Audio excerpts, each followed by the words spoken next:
When you look at these images, the word arthritis is probably not the first word that comes to your mind, but they're actually all pictures of what I've been able to enjoy while living with rheumatoid arthritis.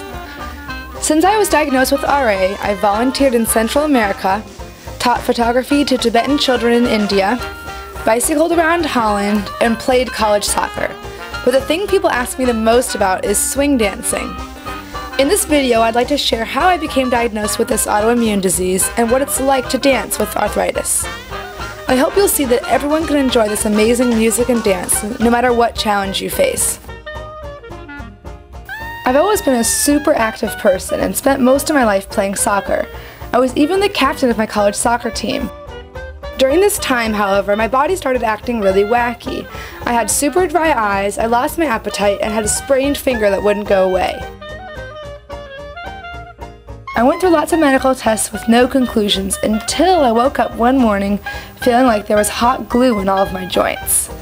I was diagnosed shortly after with the autoimmune disease rheumatoid arthritis, which means that basically my immune system is really hyperactive and overachieving, which actually kind of fits my personality.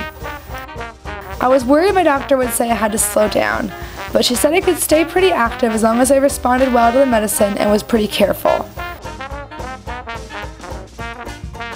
I decided to try swing dancing since it's easier on my joints and more social than soccer.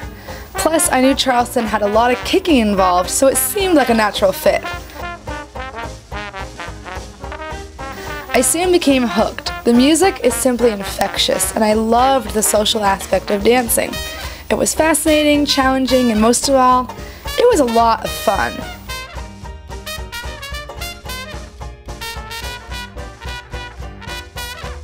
I traveled all over the US for dance workshops and jazz festivals, and even joined a dance team. Eventually, I even started teaching introductory swing classes, which was an absolute blast. During my 5 years of dancing, I had many ups and downs managing my RA. Sometimes I've been totally pain-free, but other times I've had major flare-ups in my hands and feet. These make swing dancing more difficult since I'm constantly pulling and pushing on the small joints of my hands and, of course, stepping on my feet. When I'm having a flare-up, I have to be gentle with my body, which can be really hard to accept because I spent most of my life feeling invincible. However, when I think about the amazing people I've met through this dance and all the memories I've had with my dancing friends and musicians, I feel really lucky that arthritis led me to this dance.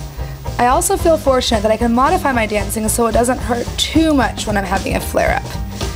Basically, I have to make sure I wear really supportive shoes, communicate to my partner if I'm feeling pain, and take lots of breaks if my body needs them.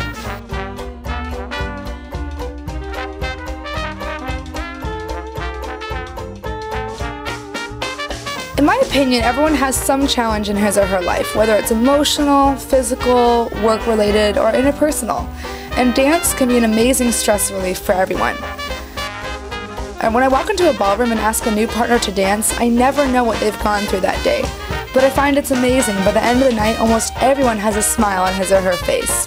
As Frankie Manning, the pioneer of Lindy Hop, said, "It's just a happy dance." With some modifications, anyone should be able to experience the simple, pure joy of this dance, no matter how young or old you are and no matter what challenge you face.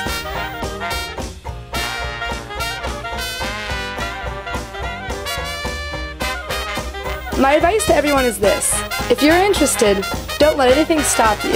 Get out there and dance.